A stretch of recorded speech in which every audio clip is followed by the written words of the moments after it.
Target neutralized. Good work. Hostile defender drone. Got the target.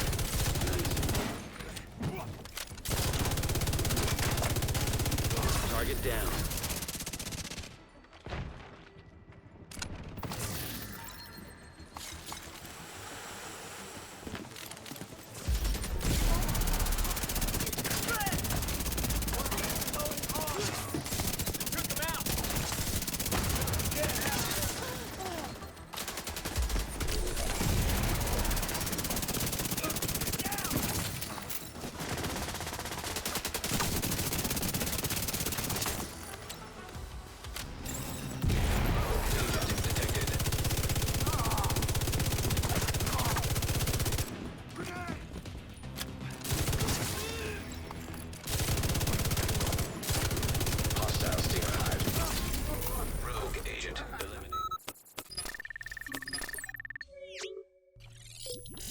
Hey everyone, RogueGold here, welcome back to The Division 2, and welcome to the first ever seasonal build here on the channel. So yeah, this is an all new type of build video for me to do, it's one that I will certainly continue, but the difference between a regular build video is that this is centering around and incorporating seasonal modifiers. And as you have likely been able to tell from the gameplay, these take builds to some wild heights. Subsequently, this also means that the totality of the setup that you're seeing is only going to be relevant for this current season, that being Year 6 Season 2 Shades of Red, because these modifiers will expire and go away once the season concludes. Now, the pieces of the build itself will still, of course, make for a solid setup, but this is a seasonal build by all definitions. So, let's waste no further time and get right to it. Alright, and here is the build. Now, because this incorporates modifiers and we really want to take a look at how those are impacting the pieces that we're running, I'm going to go through the actual build here itself a bit quicker than normal, but let's get to it. So we've got 4 pieces of the Heartbreaker gear set to give us LMG damage, weapon handling, and the 4-piece talent, which deals with added damage and bonus armor to pulsed enemies. Heartbreaker got buffed this season. It's also just a very good set in general. We have the chest piece included in those 4 pieces to give us the amplification talent that increases our total stacks for even more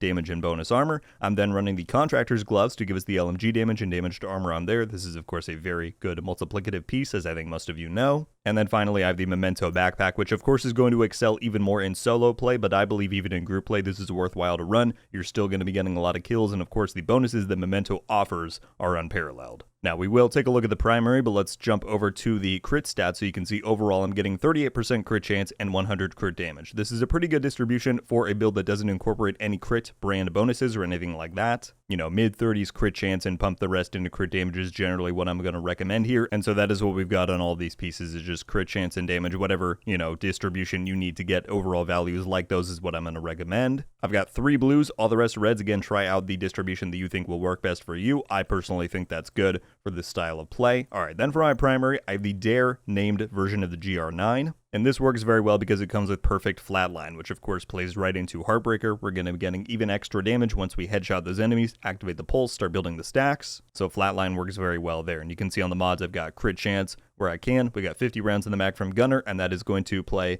importantly into this when we get to the modifiers in a second. But yeah, if you have or are able to acquire a Dare, I think that works very well here. For the sidearm and secondary, totally up to you. Same with the skills. Then as I said, for specialization we have Gunner, which I can't recommend enough, and it's pretty much vital for how this works with the modifiers, but let's get to that in a second after we look at the modifiers themselves. Now, to begin, we have All Out for our active modifier. This is the last one of these that you unlock. You get it from Journey Tier 6, so you might have to progress a little bit to get this if you don't have it already. But it works very well, given you just need 1 kill within the short range. That then makes that the entire range spectrum, which is what all of our passives are built around, and you just stack up a bunch of damage, as we will demonstrate shortly. Then for the passives, we just have all 3 from the passive row, or from the short range row, rather, as you can see right here. All 3 of these are what I have equipped. So we have Drawback, which gives us extra weapon handling, which very much helps for an LMG in terms of its overall accuracy, stability, and the reload. For the second one here, we have Impatient, which I would say is the most important of these 3. That's what really kind of defines this playstyle. We get 30% increased rate of fire and reload time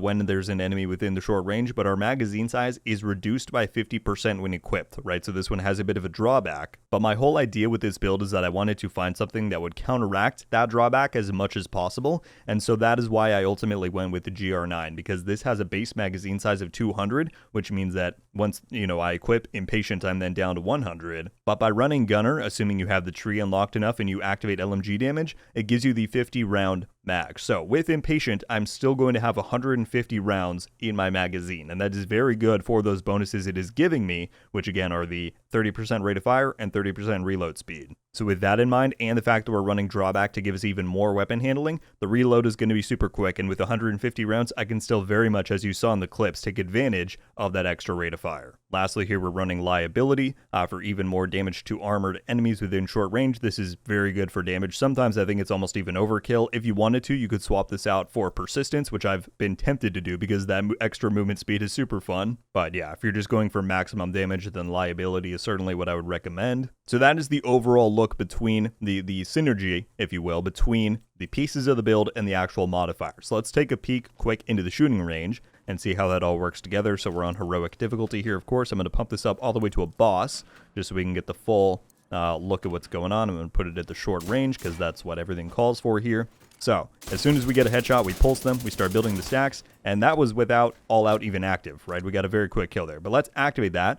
And then once we get a kill, you'll see the blue takes over the entire range spectrum there. So that's what's going on. It is now building up the damage. And so assuming you keep getting kills in gameplay, that is going to extend all out's duration, allow you to get the maximum benefit out of that. And you can see down on the HUD that we're building our Heartbreaker stacks. We have drawback active. We're building, well, as soon as there's something in short range, Impatient activates. So it all just works together super well. We're pushing 2 million headshot crits right now. We just passed that. And again, we're only halfway through all out's total damage. So we're just going to keep going, keep getting the kills. And again, this is a boss that we're taking out in 16 bullets there. We're pushing towards 2.5 million crits. We're almost at the damage ceiling of all out, which is 300%. We've now hit it. We still have almost half, well, a third of the duration of the effect left. And you can see that we're hitting super, super high damage numbers. And this is just wild. As I said, this is the potential of the modifiers when you can get everything working properly. We've got a few last seconds of all out left here. Again, we're still hitting 2.68, 2.7 million crits. The damage is still going up. And then finally, it's going to be over in just a moment. But that is the overall potential of this kind of a setup. So yeah, that is the build. And there you have it, my friends. That is the build. If you decide to run it, I very much hope you all enjoy slaying your way through Year 6 Season 2. There is a ton of potential with these modifiers, and to be clear, this is just one possible combination that you could run with them. I would love to hear down below about whatever setups, builds, combinations you have discovered and are running in conjunction with the modifiers. Also as well, leave any feedback you might have for this first seasonal build video. It's certainly the first of several that I plan to be doing in the future, but yeah, let me know what you thought. I hope you all enjoyed the video and continue to enjoy what I'm putting out here on the channel. If you do, and you're not already subscribed, I would greatly appreciate you doing so. As I said, plenty more content coming your way. That is going to do it for me today, though, folks. Thank you all so much for watching. I'll see you in the next one. RogueGold. Ow.